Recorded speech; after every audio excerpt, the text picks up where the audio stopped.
Hey soldiers, the diesel shortage could soon turn deadly in America. This is not clickbait. This is not hyperbole. We're going to explain exactly how a shortage of diesel, and we do indeed have a shortage, we will prove that to you, how it is gradually chipping away at various aspects of our economy.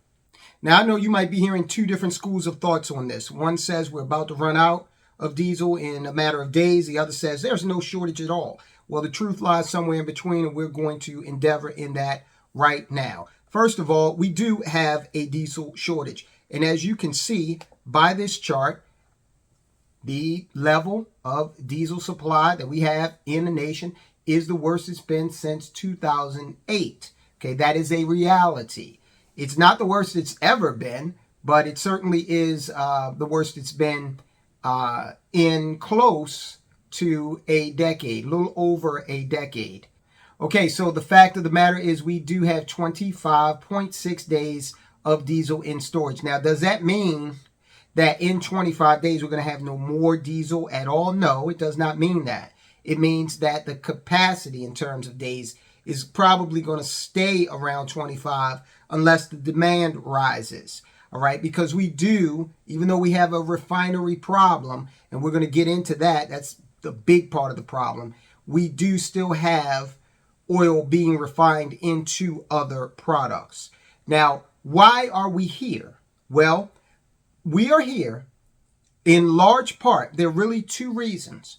And let's tackle the first. We're here because of sanctions on Russia dealing with the war in Ukraine.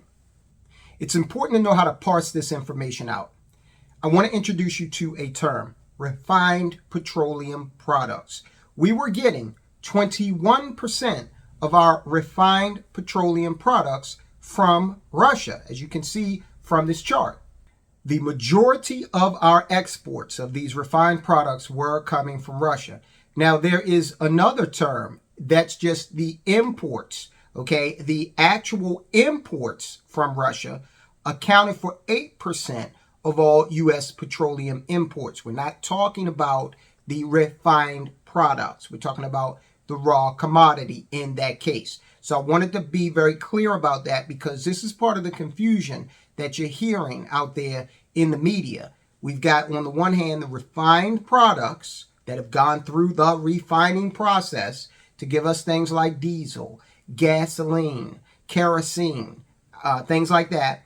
And then on the other hand, we were getting 8% of those imports from Russia in terms of just the raw unrefined material.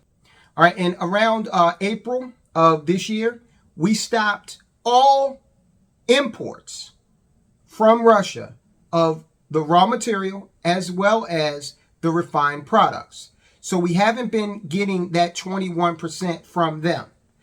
Now you can clearly start to see how that builds a situation where we are dealing with a shortage in diesel fuel, where we have fallen from somewhere near 50 days to 25 days.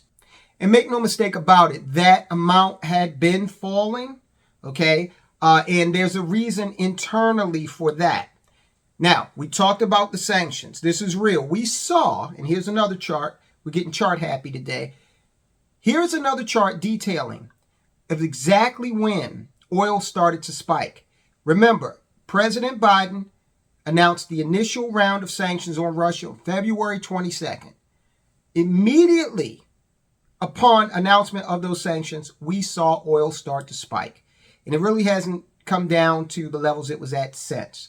Now, this is one of the things that it seems like the White House either doesn't understand very clearly, or they're trying to get you to believe something different in terms of the way in which this whole process works.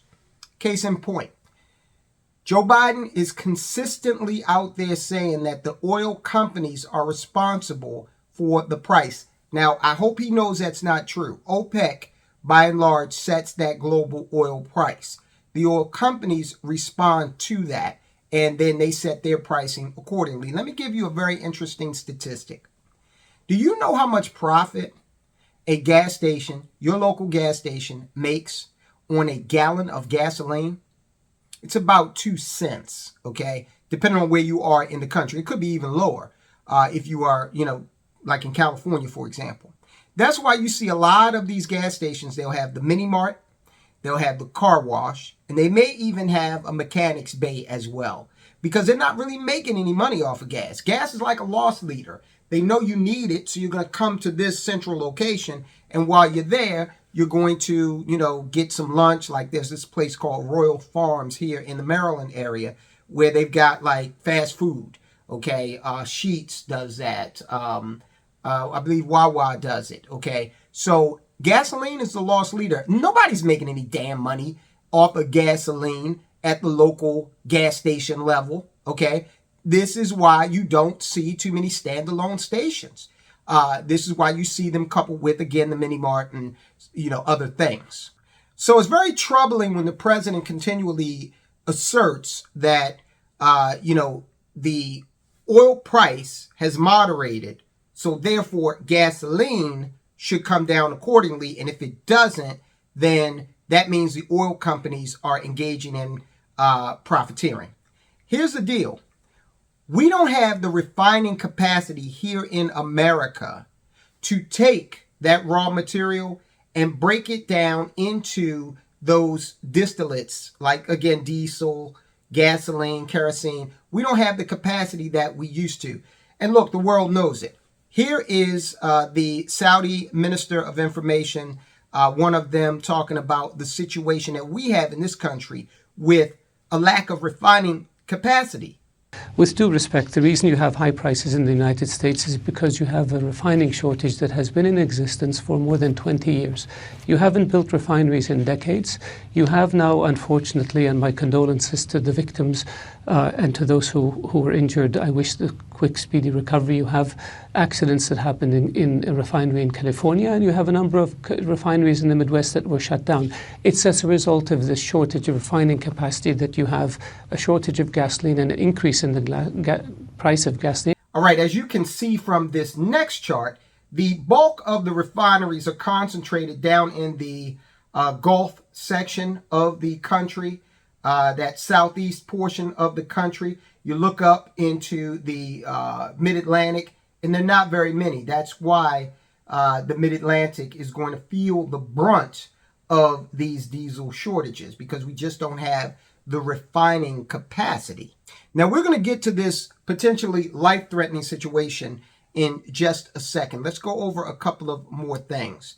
For one, we're looking at a situation where we saw on the video we did just the other day, we talked about how the Iranians had seized a tanker ship full of oil. They had not disclosed who it belonged to, but there's a lot of jostling out there for oil. Sound like something a third world country would get involved with? No, not necessarily, but there is an oil war going on. There's some appropriation of vessels, of infrastructure. Even Germany said that they were going to take control of some Russian energy producing assets in their country to try to stave off this rough winter that they're about to go through, be able to produce some energy for their people so they won't, freeze to death.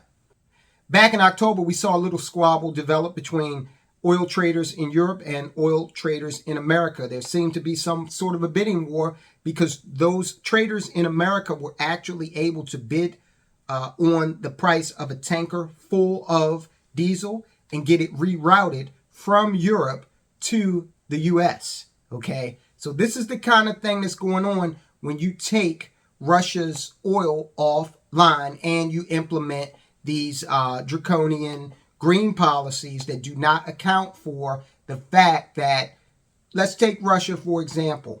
Russia's a major oil producer. They were out there producing 11 million barrels per day. Global consumption is at 88 million barrels per day. So we've got Russia responsible for over 12% of the global oil production.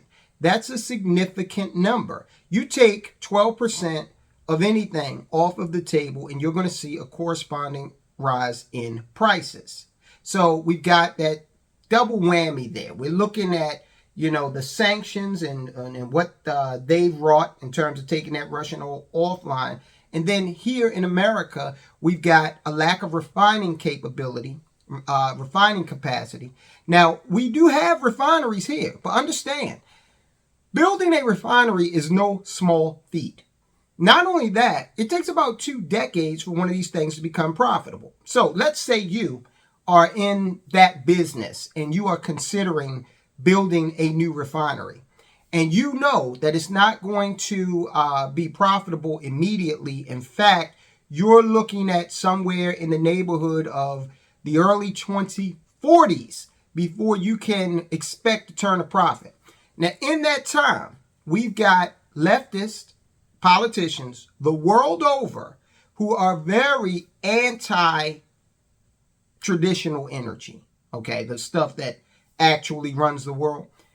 You don't want to take a risk that over that 20-year period, over 2 decades, that's a long time, okay? It's a lot of presidents, potentially. That's a lot of Congresses, potentially, okay? Not to mention, international laws. The EU, they listen to Greta, okay? Are you willing to put your billions of dollars in investment into the hands of a bunch of people who listen to a teenage girl in terms of how they're going to situate their energy policy? No, of course not. So this is why you're not going to see any more energy. You're not going to see any more refineries built here in America. Now, the Baltimore County Fire Department, they recently came out and said that, listen, they issued some internal guidance and said, hey, we got to start conserving our diesel fuel. And the reason for that is we think that it's, either going to be in short supply or we're going to have to pay exorbitant prices for it if we can get it. Now, this is a fire department, ladies and gentlemen. And I want you to also understand some of the other infrastructure out there that runs on diesel.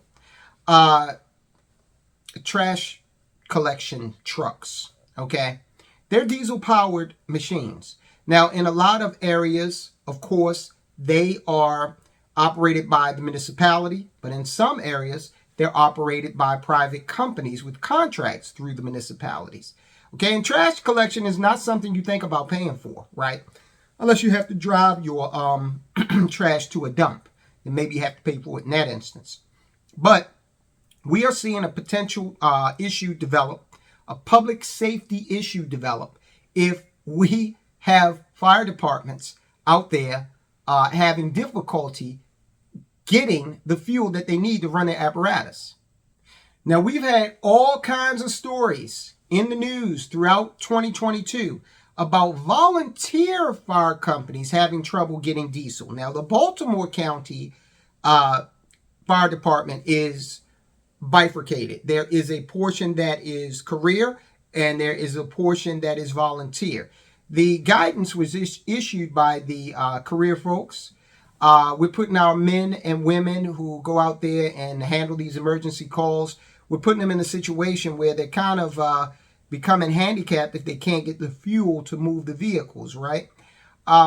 So the volunteers, there's plenty of news out there about them. And keep in mind, volunteer firefighters make up 65% of the firefighters in America, okay? You start to see career departments when you get into really highly populated urban areas. But there are plenty of counties in America where the entire force of firefighters are volunteers. Carroll County here in Maryland is one of those such places. Now, just to drive this point home, we've got a couple of articles right here. Diesel costs stressing the Sissonville volunteer firefighters. Where's Sissonville? It's not around here. Anyway, they look like they're in West Virginia, okay? Sissonville, West Virginia. That's one headline. Gas prices, a unique challenge for volunteer firefighters. Fuel prices force volunteer fire department to pay out of, come on, Google. Of course it would crap out on me right now. But anyway, you understand that there's a lot of stress. Okay, they're saying it's forcing them to pay out of pocket.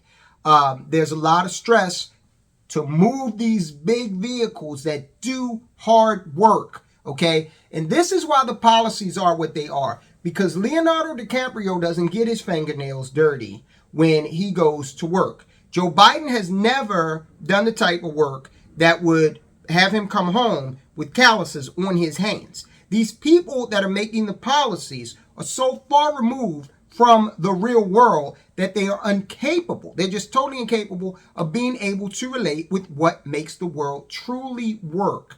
Now, in that guidance that Baltimore County issued, the Baltimore County Fire Department issued to its force, they said that they expect this situation to abate within 2 weeks. I don't see where they're getting that from, simply because, again, I've explained to you that we've taken 21% of the refined products offline, okay, with sanctions.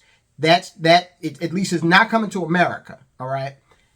We were getting 21% of those refined products from Russia.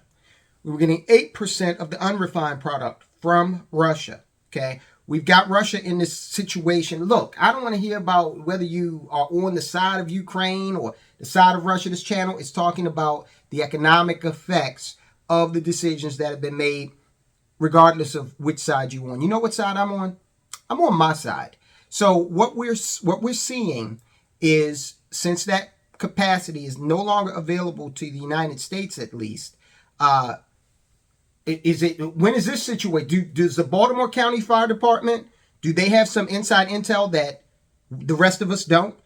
Do they know that Putin is going to sign a peace agreement in 2 weeks? I doubt that. So I'm very curious as to how they arrive at this 2 weeks. I hope they're right, but I'm very curious as to how they arrive at 2 weeks to, turn the situation around. Wasn't it 2 weeks to stop the spread? Anyway, 2 weeks seems to be a very popular time frame. The other piece of it that I'm not sure if the good people at the Baltimore County Fire Department are aware of or not. I'm not sure if they're aware of the fact that, as we had just went over in great detail, the refining capacity in America is in a, really shameful place right now. We've gone over all the reasons why that is. We've also gone over why that situation is not going to turn around. There's going to be no white knight to come out of the ether and start to invest money in an industry that is under an attack and a full assault from green agenda politicians. That's just not happening. So I'm not sure why Baltimore County feels that 2 weeks is the magic number here. I can tell you that I don't believe that. I think we're stuck with high diesel prices. And if we are stuck with high diesel prices, that means we're stuck with inflation. Remember the Inflation Reduction Act? If Biden was really sincere about lowering inflation, he would need to look at one of the primary drivers of it, which is, of course, the diesel price.